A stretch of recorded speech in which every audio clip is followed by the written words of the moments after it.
Assalamualaikum warahmatullahi wabarakatuh. Alhamdulillah rabbil alamin. Wassalatu wassalamu ala asyrafil anbiya'i wal mursalin Sayyidina wa habibina wa syafi'ina wa nuri qulubina Muhammad Habib rabbil alamin wa imamil ghurril muhajjalin wa ala alihi wa sahbihi ajma'in. Subhanaka la ilma lana illa ma 'allamtana innaka antal alimul hakim. Rabbi shrah li sadri wa yassir li amri wahlul 'uqdatam min lisani yafqahu qawli, amma ba'du. Yang sama-sama kita muliakan, kita hormati dan kita cintai para habaib anak cucu Nabi kita Muhammad sallallahu alaihi wasallam, yang keberadaan mereka di antara kita menjadi sebab kita tahu bahwasanya sampai sekarang masih ada mukjizatnya Nabi yang bisa kita sentuh. Di mana 1400 tahun yang lalu Nabi kita Muhammad SAW telah bersabda, kullu hasabin wa nasabin yang qati' illa hasabi wa nasabi la yang qati' ila yaumil qiyamah. Yang artinya setiap kemuliaan keluarga tidak akan bersambung sampai hari kiamat. Setiap nasab keturunan seseorang juga tidak akan bersambung sampai hari kiamat, kecuali kemuliaan keluargaku dan nasab keturunanku terus akan bersambung sampai hari kiamat. Sehingga alhamdulillah kita melihat bagaimana para habaib itu, kakek moyangnya itu jelas di mana dimakamkan, siapa namanya, sebagaimana yang disebutkan dan disampaikan oleh Nabi kita Muhammad SAW. Suatu waktu datuknya para habaib yang pertama kali masuk ke Yaman, Hadramaut, yang bernama Al-Habib Ahmad Al-Muhajir. Ketika beliau masuk ke Yaman setelah berhijrah dari kota Basrah di Irak sana, padahal mereka menjadi orang-orang termasuk orang-orang yang paling kaya di Basrah, tapi ditinggalkan karena banyak fitnah terjadi di sana. Ketika sampai ke Yaman, maka banyak penduduk Yaman yang kurang mempercayai atau masih sangsi dengan keturunan dan intisabnya mereka kepada Nabi kita Muhammad SAW. Maka kemudian ketika sudah datang musim haji, Sayyidina Ahmad Al-Muhajir ilallah memerintahkan putranya Sayyidina Ubaidillah untuk pergi bersama jamaah dari Yaman untuk melaksanakan ibadah haji. Sesampainya mereka di Makkah, maka kemudian Sayyidina Ubaidillah naik ke Hijr Ismail lalu berteriak dan mengumumkan, adakah di antara kalian yang kenal denganku? Para jamaah yang datang dari Irak, para jamaah yang datang dari Syam, adakah di antara kalian tahu denganku? Maka subhanallah mereka berteriak, siapa yang tidak tahu dengan kalian? Engkau adalah Ubaidillah bin Ahmad Muhajir bin Isa bin Muhammad An-Nagib. Terus disebutkan sampai kepada Nabi SAW. Dan pada saat itu yang mencatatkan nasabnya sebanyak 200 orang, dan sampai sekarang catatan nasab itu masih ada di kota Makkah. Itulah maksud daripada Nabi SAW bersabda tidak akan terputus, sehingga setiap habaib ini mempunyai buku nasab. Kalau kita ingin tahu buku nasab seperti ini, jadi biar kita paham, jadi semua habaib itu ada nasabnya semacam ini. Ini namanya buku nasab.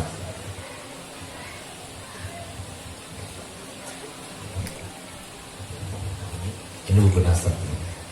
Ini menandakan mukjizatnya Nabi SAW. Sehingga sampai sekarang dan sampai hari kiamat nanti, para habaib ini tetap ada bersama kita. Dan mereka mulia bukan karena mereka tampan wajahnya, hidungnya mancung, badannya tegak, tidak, tapi mereka itu mulia karena diri Nabi kita Muhammad SAW. Di dalam diri mereka itu ada darah Nabi kita Muhammad SAW, sehingga mereka itu dimuliakan dan dimuliakan Allah Ta'ala untuk supaya mereka itu menjadi wasilah kita semuanya mendapatkan syafaat daripada Nabi kita Muhammad SAW. Mereka lah yang disebutkan oleh Nabi kita Muhammad SAW dalam hadisnya, awwalu man yashrabu yawmal qiyamah ahlu baiti, summa man ahabbahu minal arab, summa man ahabbahu minal ajam. Yang artinya pertama kali akan meminum daripada telaga Al-Kautsarku adalah keluargaku, keturunanku. Kemudian siapa yang mencintai mereka dari kalangan orang Arab, lalu kemudian yang mencintai mereka dari kalangan orang ajam. Sehingga kalau kita tidak kenal dengan mereka, kita tidak bergaul dengan mereka, maka bagaimana mungkin kita akan mencintai mereka. Dan mereka pula lah yang disebutkan oleh Nabi SAW di dalam konsep pendidikan yang diajarkan oleh Nabi SAW untuk diterapkan kepada anak-anak kita. Adibu auladakum ala thalathi hisal. Hendaklah didiklah anak-anak kalian terhadap 3 hal. Yang pertama, ala hubbi nabiyikum, untuk cinta kepada nabi kalian. Yang kedua, ala hubbi ali baiti nabiyikum, dan untuk cinta kepada keluarga nabi kalian. Dan yang ketiga, ala tilawatil Quran, untuk baca Al-Quran. Alhamdulillah pada malam ini banyak para habaib datang. Ada Habib Sulaiman As-Sedaf, ada Habib Abdullah Idrus, ada Habib Husin Baharun, dan semua para habaib. Mohon maaf saya tidak sebutkan satu persatu, namun tanpa mengurangi rasa hormat kami kepada mereka semuanya. Semoga kita semuanya termasuk mencintai mereka. Amin. Sehingga apa yang dikatakan oleh Imam Ibn Hajar yang mengatakan barang siapa cinta pada zuriat Nabi SAW, maka dia akan mendapatkan 3 hal di dunia. Yang pertama, akan bahagia hidupnya. Yang kedua, akan berkah harta bendanya. Dan yang ketiga, akan meninggal dunia dalam keadaan husnul khatimah. Amin, amin ya rabbal alamin. Yang sama-sama kita muliakan, kita hormati dan kita cintai para ulama, para asatidzah, para juru dakwah, para guru ngaji, para guru agama, yang mana mereka itu adanya di antara kita sebagai sasaran seputar Nabi kita Muhammad. Apapun yang kita inginkan daripada Nabi Muhammad sampai sekarang masih bisa kita meraihnya. Bagaimana kita meraihnya? Cari kepada mereka. Kita ingin dapat doa Nabi Muhammad, minta doa kepada ulama. Kita ingin mendapatkan keberkahan Nabi Muhammad, cari keberkahan tersebut dari ulama. Kita ingin menyenangkan, membahagiakan Nabi Muhammad, bahagiakan, perjuangkan para ulama. Apapun yang kita inginkan dari Nabi Muhammad ada dalam diri ulama. Yang demikian itu dengan dasar sabda Nabi SAW yang berbunyi, man zaro aliman faka'annama zarani, wa man sofaha aliman faka'annama sofahani, wa man jalasa aliman faka'annama jalasani, wa man jalasani fid dunya kutulahu jalisan yawmal qiyamah. Yang artinya barang siapa yang datang berkunjung ke rumah orang alim, seakan-akan dia itu berkunjung ke rumahku, kata Nabi Muhammad. Barang siapa yang bersalaman dengan orang alim, seakan-akan dia itu bersalaman denganku. Dan barang siapa yang duduk-duduk bersama orang alim, seperti yang kita laksanakan pada malam ini, alhamdulillah di atas panggung banyak para ulama. Ada guru Muhammad As'ad, ada guru Abdurrahman, ada guru Ustaz Abidin, dan ada guru-guru yang lainnya. Mohon maaf saya tidak sebutkan satu persatu. Berarti kita pada malam ini sedang duduk-duduk bersama Nabi Muhammad. Lalu apa kata Nabi Muhammad? Barang siapa yang banyak duduknya dengan ulama di dunia, maka nanti kelak di akhirat akan menjadi teman duduknya Nabi Muhammad. Semoga kita semua termasuk yang dijadikan Allah Ta'ala sebagai teman duduknya Nabi Muhammad, mendapatkan syafaat Nabi Muhammad, sehingga insya Allah kelak nanti di akhirat termasuk golongan Nabi Muhammad. Amin, amin ya rabbal alamin. Yang sama-sama kita muliakan, kita hormati dan kita cintai, serta kita banggakan dan kita doakan para umara, para pejabat yang terkait dengan mereka. Nabi kita Muhammad SAW pun tidak pernah lepas perhatian. Di mana Nabi SAW telah bersabda dalam hadisnya, yaumun min imamin adil khairun lahu min ibadati sittina sana. Yang artinya satu hari saja daripada hari-hari para pejabat, dari level yang paling atas Bapak Presiden sampai Bapak Menteri, Bapak Gubernur, Bapak Wali Kota, sampai kepada yang paling level paling rendah, Bapak Lurah, Bapak Desa, Kepala Desa. Maka kata Nabi SAW, satu harinya itu bagi mereka sama seperti beribadah selama 60 tahun lamanya. Semoga mereka semua yang hadir bersama kita, ada Bapak Wali Kota, Masya Allah, Bapak Farid Nafarain, dan ada juga Bapak Wakil DPRD, Bapak Wahid Yusuf, Masya Allah. Keduanya semoga kita doakan panjang umurnya, sehat badannya, dimudahkan segala urusannya, dan jadikan jabatan ini jariah untuk kedua orang tuanya dan untuk mereka berdua insya Allah. Amin ya rabbal alamin. Dan untuk semua para pejabat yang hadir, amin ya rabbal alamin. Saudara-saudara kami, kaum muslimin, kaum muslimat rahimakumullah, alhamdulillah sungguh nikmat betul pada malam ini. Sebetulnya ulun ini ada agak keuyuhan lah dikit, sehingga suara agak serak, karena ulun memang baru datang 2 hari di Kalimantan ini, dan terus bersafari sampai akhir bulan. Kita keliling Kalimantan, Jawa Barat, DKI, sampai kepada Madura, terakhir Madura. Tapi alhamdulillah begitu kami melihat saudara-saudara kami di sini hilang semua, penat kami, uyuh kami hilang, senang. Kenapa? Karena sudah berjumpa dengan saudara kami di sini. Disitulah kata Imam Ghazali, kalau kita ingin tahu ukuran imam kita, mudah saja. Kita lihat Bapak Wali Kota, kita lihat Bapak Wakil DPRD, kita lihat Ketua Panitia tadi, Bapak siapa? Sugito, Masya Allah. Dan kita lihat semua yang samping kanan kiri, samping kiri kita, belakang kita, depan kita. Kita lihat mereka. Kalau kita katakan ini adalah kakandaku, ini adalah adidaku, berarti kita beriman. Tapi kalau kita bisa masih mengatakan, oh ini orang Madura, ini orang Jawa, wah ini tetangga semuanya, masih belum beriman. Oleh karenanya kita lihat bagaimana kita sekarang, mohon maaf sekarang banyak tetangga, di antara tetangga pun tidak tahu bahwasanya haknya tetangga itu besar yang diajarkan Nabi kita Muhammad. Kenapa demikian? Karena kurang iman. Masalahnya, iman ini adalah barometer. Kita ini bahagia dunia dan akhirat, itu barometernya itu adalah keimanan. Bahkan apa yang sekarang ini kita sedang laksanakan pada malam ini, yaitu mengenang dan merayakan hari kelahiran Nabi kita Muhammad SAW, yang karenanya kita tercipta, yang karenanya kita bahagia, yang karenanya kita punya anak keturunan, yang karenanya kita punya harta benda, semuanya karena Allah Ta'ala telah berfirman kepadanya, laulaka ya Muhammad ma khuliqatil aflak. Kalau bukan karena engkau ya Muhammad, maka semua alam semesta ini diciptakan. Bahkan kita ini umat yang terakhir, umat yang paling lemah, umat yang paling pendek, paling kecil posturnya. Bayangkan, umat pertama, umatnya Nabi Adam itu tingginya itu 60 jiro. Kalau dengan meter sekarang itu dari 30 meter. Sekarang tinggal berapa meter? Lebarnya saja, lebarnya itu 7,5 meter, tingginya 30 meter. Sekarang tinggal berapa senti? Yang paling lemah kekuatannya, yang paling pendek umurnya umatku kata Muhammad antara 60 sampai 70 tahun. Dibandingkan umat daripada Nabi Allah Nuh, Nabi Allah Idris, Nabi Allah Syis itu 1000 tahun lebih. Tapi kita 60 tahun, 70 tahun cuma. Umat yang paling pendek. Tapi alhamdulillah karena kita mempunyai Nabi sebaik-baik Nabi, maka kita pun menjadi sebaik-baik umat. Bahkan yang namanya surga itu ditulis di setiap pintu surga, anti haramun, kalian wahai surga haram untuk dimasuki kecuali sampai dimasuki oleh Nabi Muhammad dan umat Nabi Muhammad dahulu. Bukan karena kitanya, karena kita itu serba lemah, ibarat kita serba sedikit, umur kita serba pendek. Tapi karena kita mempunyai Nabi sebaik-baik Nabi, maka kita alhamdulillah menjadi manusia yang paling istimewa. Bahkan kita akan menjadi artis 2 kali nanti kelak ketika di padang mahsyar.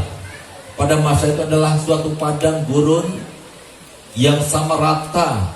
Kemudian seluruh umat ada di sana. Dari umatnya Nabi Adam sampai umat yang akhir, semuanya akan berada di satu tempat itu. Di saat itulah kita akan menjadi artis 2 kali. Kenapa kita jadi artis? Karena kita jadi sorotan. Semuanya akan memandang kita. Kapan itu? Yang pertama, mereka itu melihat kita itu beda. Kenapa?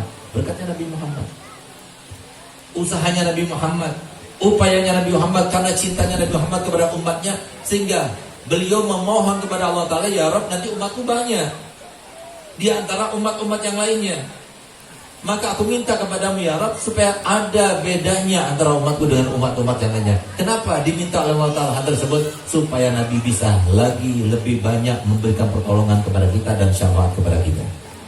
Betul tidak?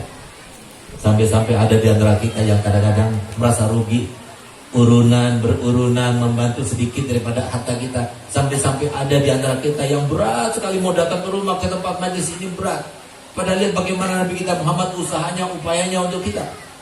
Sampai-sampai Nabi SAW memohon kepada Allah Ta'ala supaya beda antara umatnya dengan umat yang lainnya. Umat yang beda dengan umat yang lainnya cuma satu. Siapa? Umatnya Nabi Muhammad. Bagaimana bedanya? Subhanallah, nanti kita di akhirat kita bisa membedakan kita umatnya Muhammad atau tidak dari anggota wudhu yang bercahaya. Wajah kita bercahaya, tangan kita bercahaya, rambut kepala kita bercahaya, kaki kita bercahaya, semuanya berkat Nabi kita Muhammad SAW. Sehingga semua umat akan melihat, merasa heran, kenapa orang ini kok ada cahayanya, sementara yang lainnya tidak ada cahayanya, cuma kita saja. Berkat Nabi kita Muhammad SAW. Yang kedua, Nanti ketika kita sudah berada di dalam pada mahsyar, maka Allah Ta'ala dalam keadaan murka. Kenapa murka? Karena kebanyakan yang ada di situ bukan orang-orang yang beribadah kepadanya, beriman kepadanya, tapi justru sebaliknya, lebih banyak yang membangkang kepada perintahnya.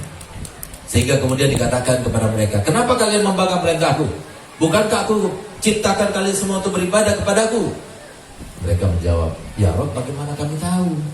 Kalau kami diciptakan untuk beribadah, kami tidak tahu. Maka Allah Ta'ala kemudian memojokkan para nabi dan rasul, mengatakan, wahai nabi, wahai para rasul, bukankah aku utus kalian untuk menyampaikan semua amanat yang aku berikan pada kalian? Tidakkah engkau sampaikan kepada mereka? Mereka spontan menjawab, engkau lebih tahu ya Rabb, dan kami sudah menyampaikan semuanya kepada mereka. Maka kemudian Allah Ta'ala bertanya, siapa buktinya? Kalau kalian sudah menyampaikan kepada umat kalian masing-masing apa yang telah diwahyukan kepada kalian, apa yang diperintahkan untuk disampaikan kepada mereka semuanya, siapa buktinya? Mereka mengatakan buktinya adalah umatnya Nabi Muhammad. Semua lihat lagi pada umat Nabi Muhammad. Bagaimana kita menjadi saksi? Apa yang kita punya bukti? Bukti kita adalah Al-Quran. Kenapa? Kita baca Al-Quran. Di dalam Al-Quran sebutkan Nabi Musa telah menyampaikan, Nabi Isa telah menyampaikan, Nabi Nuh telah menyampaikan, semua Nabi telah menyampaikan. Disitulah kita katakan, benar ya Rabb, para Nabi, para Rasul itu benar. Bahwasanya mereka sudah menyampaikan. Dari mana kalian tahu? Apa buktinya? Al-Quran buktinya. Semuanya berkat siapa? Nabi kita Muhammad SAW. Oleh karena itu, maka jangan sampai menyesal kita datang. Dan jangan sampai kita merasa bahwa kalau kita datang ke sini kita pulang dalam keadaan hampa. Tidak. Kenapa? Kalau seumpama ada seorang anak muda saja yang dia itu datang kepada Syekh Abdul Qadir Jailani radhiyallahu anhu arda, seorang wali saja. Walaupun dia itu adalah rajanya wali.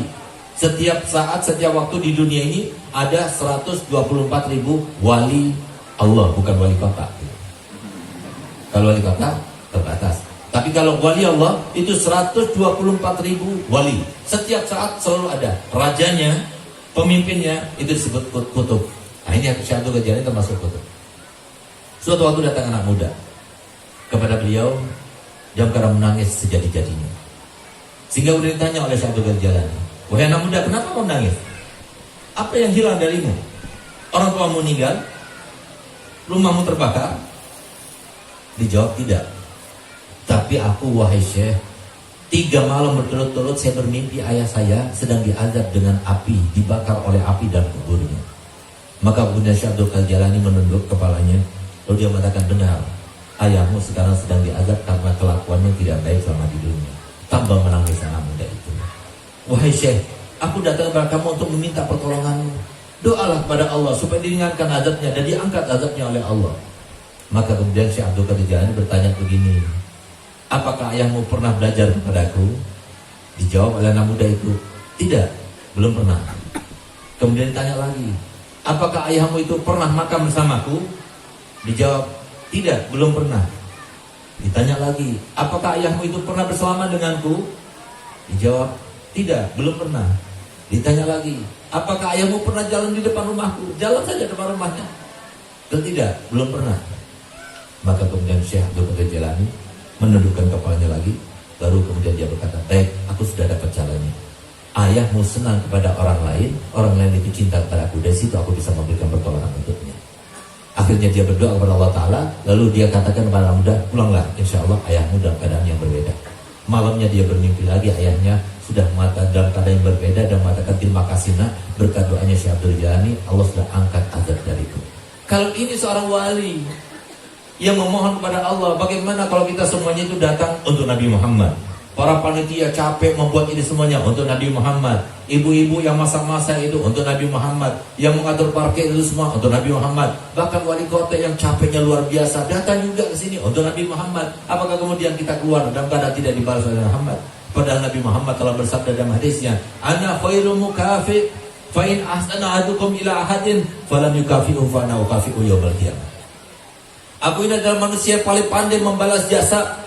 Kalau seumpama ada di antara pian seberatan yang berbuat baik kepada orang lain, lalu orang lain itu tidak membalasnya untuk kalian, jangan khawatir, aku akan membalaskannya untuk kalian kelak nanti di hari kiamat. Kalau itu dikatakan oleh Nabi Muhammad terkait dengan orang lain yang berbuat baik kepada orang lain lalu tidak mendapatkan balasan darinya, kalau seumpama kita sekarang ini melakukan dari Muhammad, apakah dia akan dapat balasan? insya Allah kita semuanya keluar tempat ini dalam keadaan semua hajat kita dikabulkan, dosa kita diampunkan, penyakit kita diangkat oleh Allah Ta'ala, terutama penyakit hati Allah hilangkan. Dan semoga tidak ada di antara kita yang sudah siap atau sudah waktunya menerima jodoh tapi belum dapat jodohnya, Allah berikan. Yang belum dapat turunan, semoga Allah tentukan. Yang belum pernah berziarah langsung pada Muhammad, belum pernah umrah dan haji, semoga Allah takdirkan. Dan semoga tidak ada seorang pun di antara kita yang meninggalkan tempat ini kecuali dipastikan kita adalah hambanya yang paling besar Allah berikan anugerah kepada kita, yaitu hambanya yang panjang usianya, sehat badannya, dimudahkan segala urusannya, banyak amal ibadahnya, melimpah harta bendanya, tapi tidak ada hisab di akhiratnya, lalu meninggal dunia dalam keadaan husnul khatimah, dalam keadaan husnul khatimah, dalam keadaan husnul khatimah. Amin amin ya rabbal alamin. Masyaallah muslimin rahimakumullah. Ketahuilah bahwasanya Nabi kita Muhammad SAW beda dengan nabi-nabi yang lainnya. Rasul kita Nabi Muhammad SAW beda dengan rasul-rasul yang lainnya. Kenapa kita katakan demikian? Karena Nabi SAW itu adalah seorang Nabi yang begitu mencintai kepada umatnya, sampai-sampai Nabi SAW bersumpah untuk menyatakan cintanya kepada kita semuanya. Yang mungkin di antara kita yang memang kewajiban kepada kita untuk mencintai Muhammad, belum bisa kita itu mensejajarkan cinta kita kepada Muhammad dibandingkan cinta Nabi Muhammad kepada kita. Kalau kita ingin tahu bagaimana cinta Nabi Muhammad kepada kita, dengarkan baik-baik pernyataan beliau.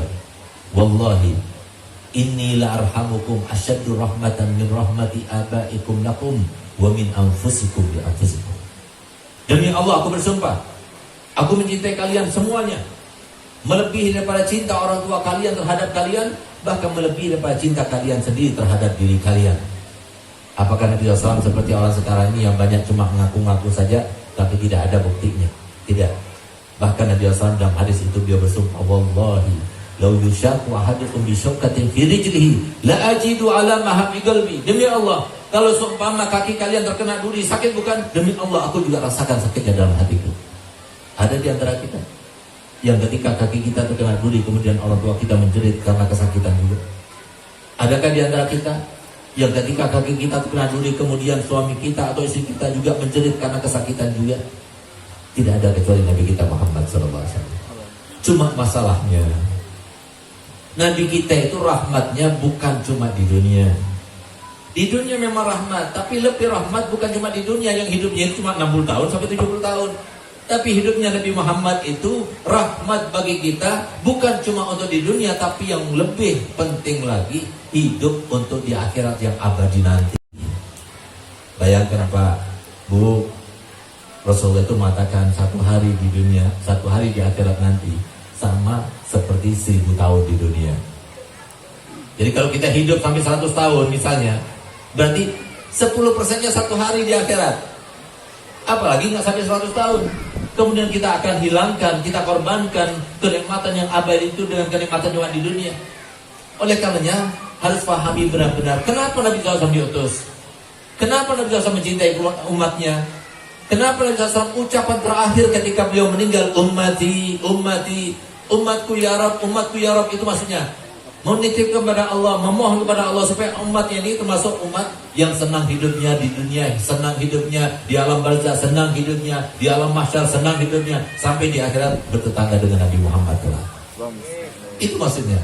Cuma masalahnya kita ini kagak mau disenangkan nggak mau dibahagiakan sebagai pedagang nggak mau disenangkan sebagai pejabat nggak mau. Karena begitu, mohon maaf.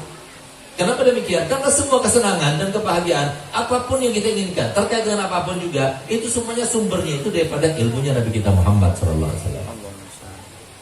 Kalau kita ingin tahu benar apa tidak apa yang saya sampaikan itu, coba kita lihat orang dulu yang telah memperjuangkan negara kita ini menjadi negara yang merdeka dengan berkorban darah mereka, berkorban nyawa mereka, berkorban harta benda mereka. Mereka itu memberikan sebuah pesan kepada kita, yang mana pesan itu pesan yang selalu kita kenang dan selalu kita ingat, bahkan kita hafalkan, terutama di bulan kemerdekaan kita itu tanggal 17 Agustus kita selalu menyanyikannya.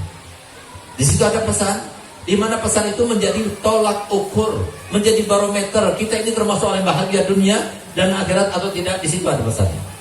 Tapi kita semuanya lelah, tapi kita semuanya mengabaikan, tapi kita semuanya lengah. Apa itu? Di situ disebutkan, bangunlah jiwanya, bangunlah badannya. Jiwanya bangun. Kapan kita membangunkan jiwa? Mohon maaf, kalau kita bangun badan luar biasa. Untuk supaya anak itu badannya itu berpakaian yang bagus, untuk supaya anak kita itu berpakaian memakai mobil yang mewah, untuk supaya anak kita itu berada di dalam sebuah teduhan rumah yang indah.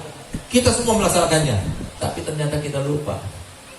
Kita tidak membangun dan membina jiwanya. Mohon maaf, saya berkata begini bukan berarti saya ini tidak suka dengan pendidikan formal. Saya sendiri seorang formal. Alhamdulillah, begini-begini saya seorang rektor. Alhamdulillah, kita sudah tinggal nunggu saja sebentar lagi dan semoga cepat kita diangkat menjadi seorang profesor. Alhamdulillah, S1 saya di Dalwa, S2 saya di UNSUD Surabaya, S3 saya di dua tempat, di UIN Malang dan di UTM Malaysia. Saya tidak menampik itu, tapi masalahnya pendidikan jiwa, pendidikan membina jiwa itu tidak mungkin bisa kita dapatkan kecuali dengan membina keimanan dan ketakwaan kita. Ini lebih kita pentingkan dan lebih kita perlukan ketimbang dunia dan seisinya semuanya. Alhamdulillah saya begini Bu. Kemarin waktu saya mau berangkat ke Kalimantan 2 hari yang lalu, saya pamitan sama ibu saya. Bahkan setiap hari itu yang saya lakukan kepada ibu saya. Kalau saya salaman kepada ibu saya cium tangannya, saya cium dahinya, kemudian saya cium kakinya. Setiap hari saya cium kaki ibu saya. Ketika saya mencium kaki ibu saya katakan, ya Allah, aku minta ridhomu ya Rabb. Kenapa? Karena inilah azimat satu-satunya, andalan satu-satunya yang saya punya, itu ibu saya. Ayah saya sudah meninggal. Ayah saya Habib Hasan Baharun yang mendirikan pondok pesantren Darul Dakwah yang alhamdulillah Bapak Wali di kota Palangkaraya ini ada sekitar 100 orang yang belajar di tempat kami. Alhamdulillah di tempat kami ada santri dan santriwati sebanyak 17.000 orang, dari mulai MI sampai pasca sarjana kita ada. Alhamdulillah. Kita sebutkan di sini, coba lihat bayangkan bagaimana saya punya abah sekarang di kuburnya. 17.000 santri, nggak berudu, nggak beribadah, nggak mengaji, nggak belajar kecuali sebelum dicatat amal ibadahnya itu di dalam catatan amal kebaikannya sebelumnya dikirim dulu kepada saya berapa banyak kekayaannya, berapa banyak amal baiknya. Ini yang harus kita cari sebetulnya di dalam hidup kita ini. Kenapa saya melakukan itu? Karena saya tahu seorang guru-guru kami ketika mengajar kami di Makkah, Profesor Dr. Sayyid Muhammad Alwi Maliki, di Madinah, Al-Habib Zain bin Ibrahim bin Smith, di Hadramut, Habib Umar bin Hawid, Habib Salim Syatri, Abu Bakar bin Ali Masyhur. Mereka itu menjelaskan tentang sebuah hadis, di mana hadis itu disebutkan kalau sudah ibu itu meninggal dunia, maka ada seruan sana di atas yang semua makhluk Allah mendengar kecuali manusia tidak mendengarnya, dan itu cobaan baginya. Apa itu isi seruan? Untung yang mesti punya ibu, untung.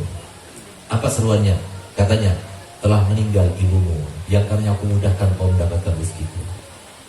Telah meninggal ibumu yang karena aku mudahkan kau mendapatkan pahala yang banyak dariku. Telah meninggal ibumu yang karena aku mudahkan kau meleburkan dosa-dosamu. Telah meninggal ibumu yang karena aku mudahkan kau menaikkan derajat di sisiku. Sekarang dia sudah tidak ada lagi, maka carilah itu semuanya dengan susah payah. Untuk masih ada ibu. Tapi lihat bagaimana sekarang ini. Mohon maaf, ini sudah pertanda seperti yang disampaikan oleh Nabi Muhammad ketika Nabi Muhammad sedang berpidato. Tiba-tiba ada seorang yang berasal dari dusun, dari sahabat Nabi, dia mengangkat tangannya dan berkata, ya Rasulullah, kapankah hari kiamat? Tidak dipedulikan oleh Nabi. Masih terus Nabi SAW berbicara, berpidato. Akhirnya diangkat lagi, ya Rasulullah, kapan hari kiamat? Sampai 3 kali. Baru kemudian Nabi SAW mengatakan, yang ditanya tidak lebih tahu daripada yang bertanya. Tapi ada tanda-tandanya. Di antara tandanya disebutkan Nabi SAW, antalidal amatu rabbataha, bakal banyak nanti ibu-ibu yang melahirkan tuannya sendiri. Bukan berarti itu adalah hakikatnya adalah seorang budak yang dilahirkan oleh seorang budak perempuan melahirkan tuannya sendiri, tidak. Tapi banyak nanti ibu-ibu yang punya anak seperti tuan. Artinya apa? Anak-anak durhaka. Tanpa disadari di ruang rumah kita sudah banyak. Ingat gak? Waktu bangun tidur mereka berteriak, Bu, siapkan sarapanku, Bu, siapkan sepatuku, Bu, siapkan. tas sekolahku, Bu, mana uangku, mana upahku dari siapa yang disuruh-suruh? Ya disuruh ibunya. Ya semacam ini diajarkan Nabi Muhammad, tidak diajarkan. Tapi subhanallah, karena kita jauh daripada ajaran Nabi kita Muhammad SAW, nggak ibunya, nggak ayahnya, sama-sama nggak tahu caranya, jadilah anak sekarang ini anak-anak yang tidak bakti pada orang tuanya. Jangan salahkan mereka, Bu. Mohon maaf, saya punya ibu ini, Bu. Saya bangga menjadi anak daripada ibu saya. Dan sampai sekarang saya belum pernah melihat seorang istri solihah seperti ibu saya. Saya bersumpah di tempat ini makamnya Nabi, makam dakwah. Demi Allah saya bersumpah, ibu saya menemani abah saya 27 tahun namanya. Sampai ayah saya meninggal tahun 99. Demi Allah saya bersumpah, sekalipun tidak pernah saya menyaksikan, saya mendengar ibu saya dan abah saya berantem, gak pernah. Demi Allah saya bersumpah, nggak pernah ibu saya itu marah kepada ayah saya, nggak pernah. Demi Allah saya bersumpah, ibu saya nggak pernah minta kepada ayah saya, nggak pernah. Membantah kepada ayah saya, nggak pernah. 3 hari hatam Quran, 3 hari hatam Quran. Alhamdulillah. Hati yang semacam itu ada. Kenapa demikian? Karena dia tahu, dia santriwati, dia pernah belajar di pondok pesantren. Tapi bagi mereka yang tidak tahu, bagi bapak-bapak yang tidak tahu, akhirnya subhanallah ada sebuah penelitian Bapak Wali yang sangat menggelikan, tapi itu terjadi. Apa itu? Sebanyak 85% laki-laki apa kata istrinya. Nggak tahu kalau di Palangkaraya gimana. Kenapa terjadi demikian? Karena bapaknya nggak tahu bagaimana cara mendidik seorang istri. Ini bukan sebuah kenikmatan, sebuah anugerah, tapi sebuah azab daripada Allah Ta'ala. Ini sesuatu yang sangat membingungkan kita. Kenapa kalau sudah perempuan yang dominan dalam rumah tangga, jangan berharap mereka akan senang, bahagia hidupnya. Harus laki-laki. Kenapa? Nabi SAW telah berdoa, la yuflih gaumun wallau amroh mimra'atun. Tidak akan bersenang, tidak akan bahagia satu gaum kalau sudah yang memimpin itu adalah perempuan. Kenapa ini semuanya? Karena kita jauh daripada Nabi Muhammad. Al-Quran itu adalah sesuatu yang pasti, Pak. Hadis Nabi itu juga sesuatu yang pasti. Iman itu adalah keyakinan. Nggak ada keyakinan itu datang kepada kita tanpa pengetahuan, itu nggak mungkin. Bagaimana kita akan menjadi orang soleh? Bagaimana kita menjadi seorang wanita yang solihah? Bagaimana kita mempunyai istri yang solihah kalau mereka nggak pernah tahu bagaimana cara menjadi istri yang solihah? Satu contoh lagi daripada ayah saya, abah saya, 3 hari sebelum meninggal dikumpulkan anak-anaknya. Karena ayah saya kena jantung, meninggalnya mendadak. Subhanallah, ketika dikumpulkan kami, dia katakan begini, Segar, anak-anakku sekalian, pondok ini semuanya bukan dibangun oleh uang donatur saja atau uang pondok saja, ada uangnya Abi. Abi seorang dai, ada yang memberikan hadiah kepada Abi sebagai seorang mudir ma'had pengasuh pondok, ada yang hadiah untuk Abi bukan untuk pondok. Ada uangnya Abi. Mobil-mobil ini dibeli bukan semuanya dengan uang pondok ataupun uang donatur, ada uangnya Abi. Tapi dengarkan pernyataan dari Abi ini ya. Abi nyatakan bahwasanya hartanya Abi yang ada di pondok ini maupun di luar pondok ini semuanya Abi wakafkan untuk Allah dan Rasulnya dan untuk pondok ini. Sehingga saya punya abah meninggal dunia tanpa harta waris sedikit pun. Lalu apa kata saya punya abah? Tapi jangan sampai kalian berkata kepada Abi bahwasanya Abi itu adalah ayah yang jahat karena tidak meninggalkan harta waris. Karena Abi ini sebagai ayah kalian, tugasnya Abi cuma satu, bagaimana cara menjadikan kalian itu soleh dan solehah. Alhamdulillah, Abi didik kalian sendiri di pondok ini sampai selesai. Kemudian Abi kirim kalian ke Mekah, ke Madinah, ke Hadramut. Sekarang kalian sudah kembali kepada Abi. Insya Allah Abi yakin kalian soleh. Kalau kalian soleh, Abi sangat berkeyakinan dengan satu ayat dalam Al-Quran, dan itu pasti nggak mungkin luput, nggak mungkin salah. Apa itu? Saya punya abah membaca sebuah ayat, wa huwa yatawallas sholihin. Allah sendiri yang mengurusi orang-orang yang soleh itu. Alhamdulillah, walaupun ayah saya tidak meninggalkan harta waris, tapi alhamdulillah saya nggak punya pekerjaan tetap, tapi mobil saya ada 3, satu Lexus, satu Alphard, satu Mercy. Rumah saya alhamdulillah di sini nggak ada rumah yang seperti rumah saya, lebih bagus rumah saya. Kenapa? Karena Allah sendiri yang mengurusi. Itu keyakinan daripada orang yang soleh, orang yang beriman. Beda sama kita punya harta, beli lagi, investasi lagi, untuk apa? Masa depan anak-anak. Nggak dipikirkan masa depannya dia sendiri. Nggak dipikirkan sesuatu yang lebih membahayakan kepadanya daripada urusan dunia. Kenapa Allah Ta'ala menciptakan semua makhluknya, semua keadaannya, semua ketentuannya dengan konsep yang sama, nggak ada beda. Kalau beda, berarti Allah nggak adil. Apakah berarti beda model yang Allah berikan kepada Bapak Wali Kota dan saya sebagai seorang alim? Enggak, sama, semuanya sama. Apakah beda kita yang ada di atas panggung sama pian-pian yang seberatan yang ada di bawah? Apakah beda laki dan perempuan diberikan modal Allah Ta'ala? Semua sama. Semuanya konsepnya sama. Apa itu? Setiap orang, setiap ketentuan, setiap keadaan Allah berikan kelebihan dan kekurangan. Bapak wali kota sebagai pejabat ada kelebihannya, ada kekurangannya. Kita sebagai orang alim ada kelebihannya, ada kekurangannya. Kita sebagai habaib ada kelebihannya, ada kekurangannya. Laki-laki ada kelebihannya, ada kekurangannya. Perempuan ada kelebihannya, ada kekurangannya. Semuanya sama. Tapi yang paling tahu dengan kelebihannya sehingga dia itu bisa menjaganya, dan paling tahu dengan kekurangannya sehingga dia menutupi dengan kelebihannya, itu adalah mereka yang tidak jauh daripada para ulama yang menyampaikan semuanya dari Nabi kita Muhammad SAW. Kalau mereka tidak tahu, bagaimana dia akan tahu? Oleh karenanya ada sebuah ayat, dua ayat. Kalau mau bahagia ayatnya ada, kalau mau sengsara hidupnya ayatnya ada. Dan itu pasti nggak mungkin luput, nggak mungkin salah. Kenapa? Mohon maaf Pak, kita ini bukan umat yang awal, kita ini umat yang terakhir. Kenapa Al-Quran itu isinya sepertiga itu cerita sejarah daripada umat-umat yang dahulu, sehingga Allah Ta'ala kemudian mengatakan dalam Al-Quran, wa kullan naqussu 'alaika ma nusabbitu bihi fu'adak. Kami ceritakan itu semuanya untuk apa? Jadi contoh buat kalian. Mau jadi Abi Lahab silahkan, mau jadi Sayyidatuna Maryam silahkan, mau jadi Hammalatun Nar silahkan, isinya Abi Lahab itu silahkan. Semuanya ada contohnya. Tapi yang pasti yang menyimpulkan itu semuanya dua ayat. Kalau mau senang hidupnya, ibu-ibu mau senang hidupnya, bapak-bapak mau senang hidupnya, ingat ayat ini, sampaikan kepada keluarga. Kata Allah Ta'ala dalam Al-Quran, a'udzubillahi minasyaitonir rajim, bismillahirrahmanirrahim, man amila sholihan min zakarin aw unsa wa huwa mu'minun falanuhyiyannahu hayatan thayyibah. Yang artinya siapapun yang beramal soleh, laki maupun perempuan, berarti sama modalnya.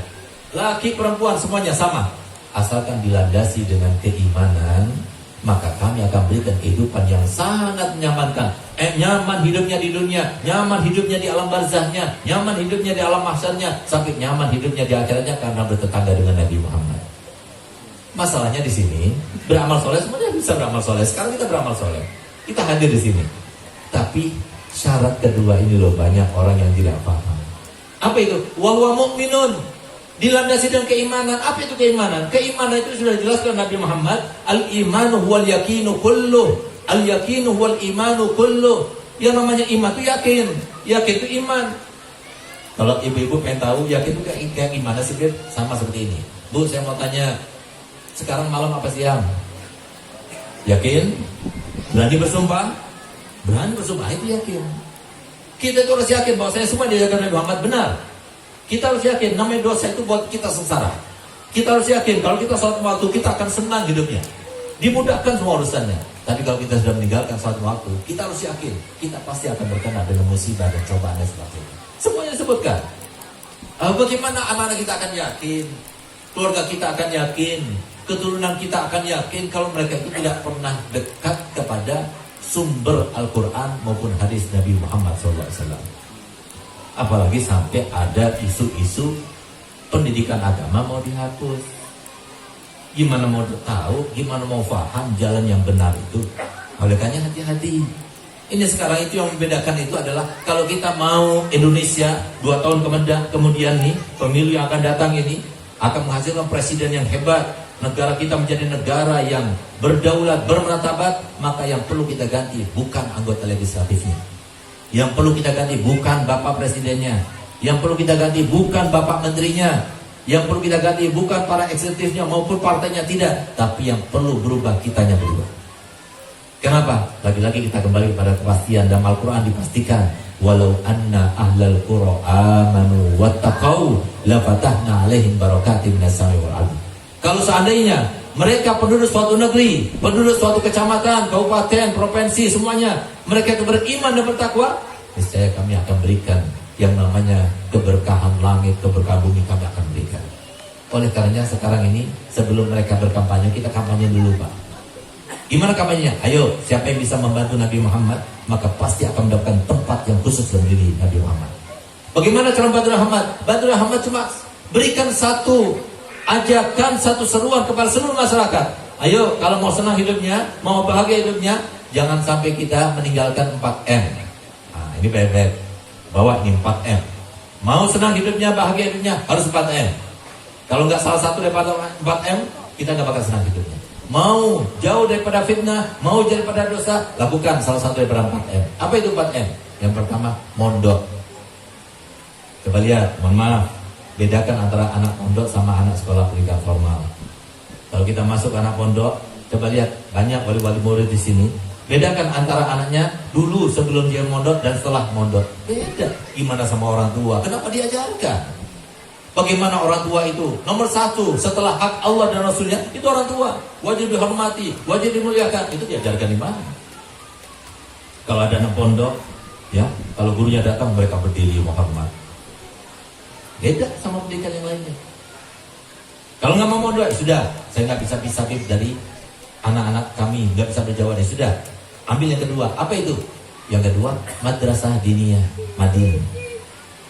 Silahkan masuk ke pendidikan formal, tapi jangan lupa nanti siang harinya Madin yang ada di sekitar ini kita masukkan anak kita di situ. Jangan sampai kemudian kita mempraktekkan atau membuat program boarding school itu sampai sore itu, sehingga apa? Meniadakan Madin ini. Jangan formalnya sampai jam 12, nanti siangnya diisi dengan Madin, supaya seimbang antara dunia dan akhiratnya. Itu pekerjaan siapa? Pekerjaannya Bapak Wali Kota itu. Gimana caranya supaya mereka seperti di Pasuruan, alhamdulillah, syarat kelulusan itu harus mereka itu komprehensif. Jadi harus ada ijazah dari Madin, baru dia itu akan diluluskan. Kalau bisa terapkan seperti itu, insya Allah semuanya akan tersentuh. Yang ketiga, nggak mau juga Madin, nggak mau mondok, nggak mau Madin, ya sudah. Yang ketiga apa? Datangkan guru ngaji ke rumah. Ada tokoh, biarkan kita itu kirim anak kita untuk mengaji kepada seorang guru ngaji. Gak mau itu juga, ya sudah, gak apa-apa. Tinggal satu, ini terakhir. Apa itu? Majelis taklim didatangi. Oleh karena itu Bu, saya punya konsep, subhanallah, konsep itu kalau diterapkan dan sudah diterapkan di mana-mana dan berhasil. Kenapa? Karena sekarang ibu-ibu yang punya peran. Ibu-ibu mau keluarganya berubah menjadi keluarga yang romantis, sakinah, mawaddah dan rahmah, mau anak-anaknya soleh dan solihah, mau berubah harta bendanya jadi lebih mudah untuk mendapatkannya, mau. Saya punya konsep, terapkan. Apa itu? Nanti pulang dari majelis ini Bu, bapak-bapaknya itu di ultimatum. Pokoknya Pak, dari mulai minggu ini Pak, kalau Bapak nggak hadir majelis taklim 1 minggu 2 kali, nggak tak kasih jatah malam Jumat malam Senin. Saya bersumpah, wallahi alim, 3 bulan, praktekkan 3 bulan, 1 minggu 2 kali, 1 minggu 2 kali, berubah, harta bendanya berubah, harmonisnya berubah, keluarganya, anaknya berubah, semuanya berubah. Kenapa? Ilmunya Nabi kita Muhammad itu punya rahasia Pak.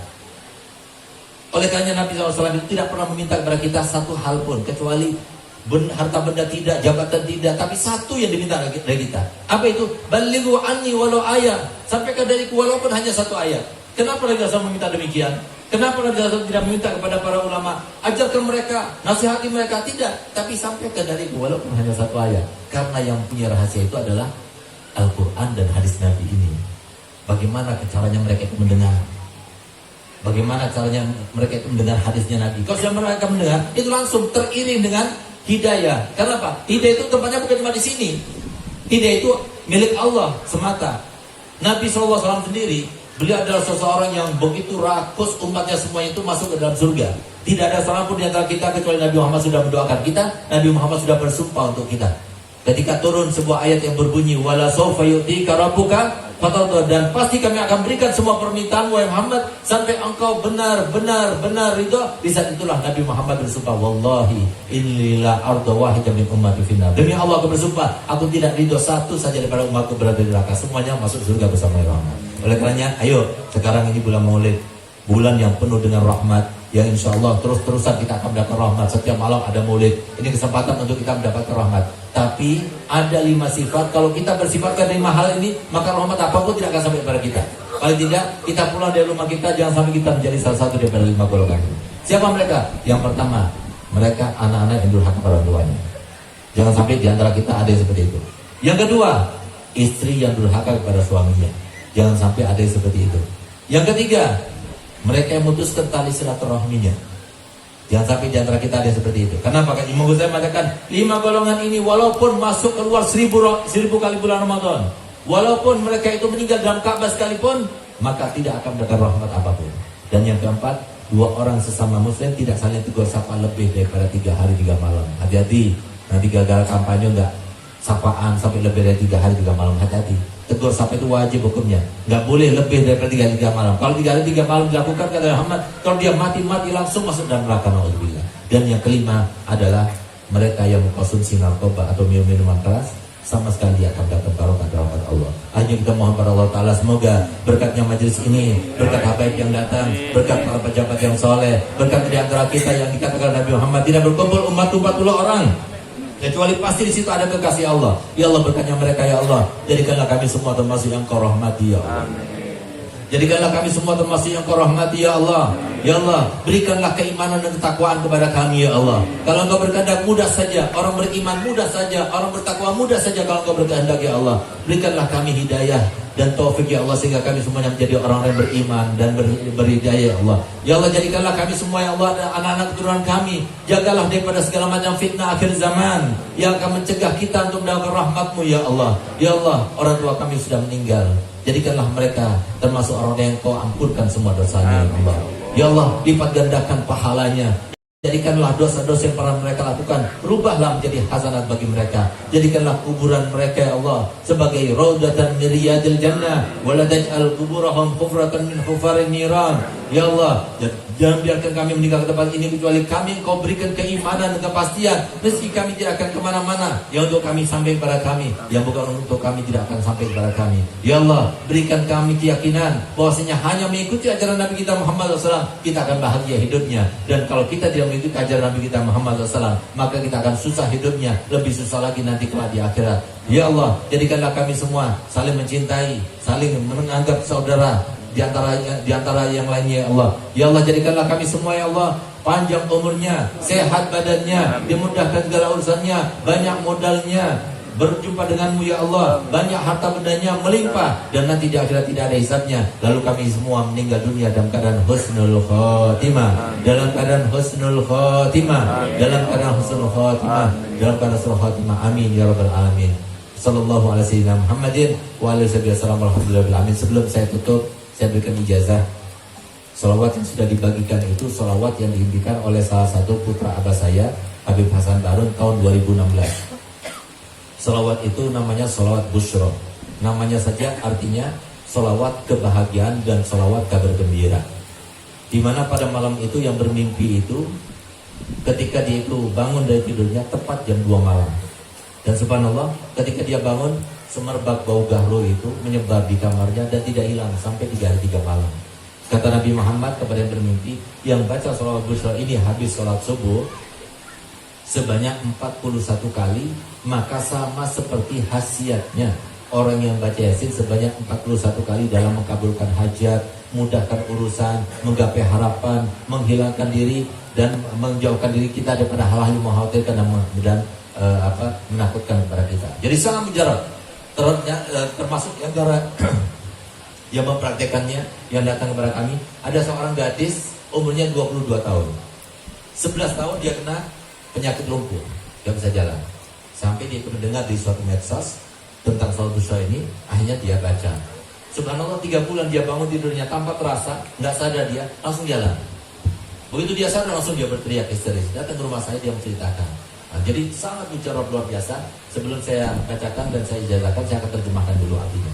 Allahumma sholli wa sallim, ya Allah, haturkanlah salawat serta salam ala Sayyidina Muhammadin, kepada junjungan kami Nabi Muhammad, sahibil busyra, sumber segala macam kebahagiaan dan kabar gembira. Salatan, salawat yang saya baca ini ya Allah, harapannya tubasyiru nabiha, Engkau berikan kabar gembira kepada kami, Engkau bahagiakan kami, wa ahlana, dan semua keluarga kami, wa uladana, dan semua anak keturunan kami, wa jami'a masyaihina wa alimina, dan semua guru-guru kami, wa talabatana wa talibatina, dan semua santri serta santriwati kami. Min yaumina hadza, Engkau bahagiakan kami dari hari ini ila yaumil akhirah, sampai hari akhirat. Kalau kita sudah hafal bacanya 41 itu cuma 7 menit selesai sudah. Habis salat subuh. Insyaallah 3 bulan kita praktekkan, kita lihat yang namanya hati enak terus, senang terus. Kemudian rezeki mudah kita dapatkan, hutang-hutang mudah kita lunasi, dan terutama keluarga yang tidak harmonis. Kita baca ini insya Allah jadi harmonis, jadi romantis. Nah, saya akan bacakan, ibu-ibu ikuti, kemudian kita baca sama-sama dengan nada tibil qulub sebanyak 5 kali dengan harapan semoga kabul semua hajatnya dan semoga tempat ini dan sekitarnya serta Palangkaraya dan Kalteng semuanya serta Indonesia semuanya dijadikan baldatun thayyibatun wa rabbun ghafur. Amin ya rabbal alamin. Bismillahirrahmanirrahim. Allahumma salli wa sallim ala sayyidina Muhammadin sahibil bushra salatan tubashshiruna biha wa ahlana wa auladana wa jami'a masyayikhina wa muallimina wa talabatana wa talibatina min yawmina hadha ila yaumil akhirah. Bismillahirrahmanirrahim. Allahumma salli wa sallim ala sayyidina Muhammadin sahibil bushra salatan tubashshiruna biha wa ahlana wa auladana masyayikhina wa muallimina wa talabatana wa talibatina min yaumina hadza ila yaumil akhirah. Allahumma salli wa sallim ala sayyidina Muhammadin sahibil bushra salatan tubashshiruna biha wa ahlana wa auladana wa jami'a masyayikhina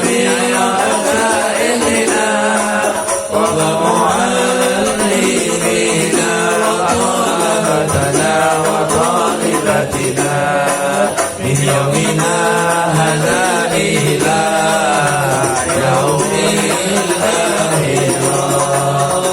Allahumma salli wa sallim ala sayyidina Muhammadin sahibil bushra salatan tubashshiruna biha wa ahlana wa auladana wa jami'a masyayikhina wa muallimina wa talabatana wa talibatina min yaumina hadza ila yaumil akhirah.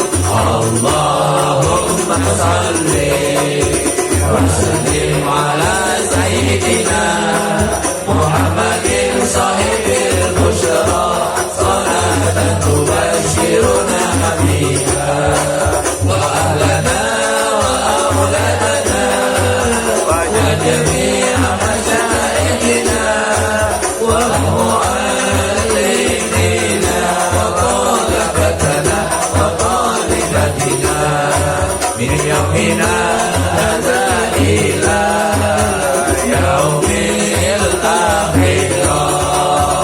Allahumma salli wa sallim ala sayyidina Muhammadin sahibil bushra salatan tubashshiruna biha wa ahlana wa auladana wa jami'a masyayikhina wa muallimina wa talabatana wa talibatina min yaumina hadza ila yaumil akhirah.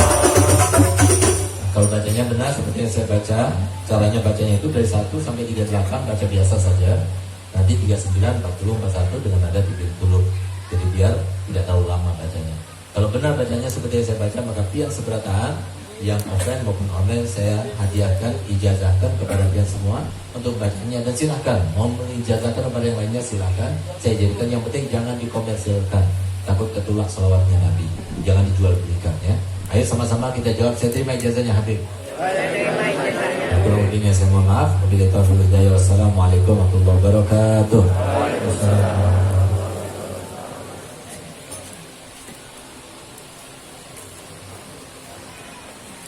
Ya, acara selanjutnya itu doa. So ini kami minta maaf sekali kepada Ayahanda Dr. Habib Segatar Mai, kepada Habib kami terus.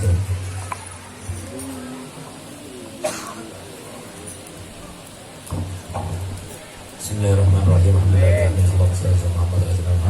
Allahumma innaka ta'lamu asrarana wa laniyatana faqbal ma'ziratana wa ta'lamu hajatina wa tina su'alana wa ta'lamu afi nufsina fir lana dhunubana. Allahumma salka imanan yubashiru qulubana wa yaqinan sadiqan hatta na'lama annahu laysa bana illa ma katabtahu alaina wa ridha bima qasamta alaina ya dzal jalali ikram. Allahumma qdir fi qulubina rajaa wa qtar raja'ana man siwak hatta la narju ahadan ghairak. Allahumma tawfatan hukuwatuna wa qasuranhu amaluna wa lam tantahi ila rubatuna wa lam tablughu masalatuna wa lam najri ala alsinatina mimma atita ahadana walina wal akhirin minal yaqin fa hussana bihi ya rabbal alamin. Rabbana atina fid dunya hasanah wa fil akhirati hasanah wa qina adzabannar. Rabbi ighfir lana wa liwalidina warhamhum kama rabbayana shighara. Rabbi ighfir lana wa liwalidina warhamhum kama rabbayana shighara. Rabbi ighfir lana wa liwalidina warhamhum kama rabbayana shighara. Wa sallallahu ala sayyidina Muhammadin wa ala alihi wasallam. Alhamdulillahil alamin. Taqabbalallahu minkum. Bapak Ibu hadirin jemaah Maulid Rasul sallallahu alaihi wasallam, di tiba kita memasuki acara terakhir yaitu penutup.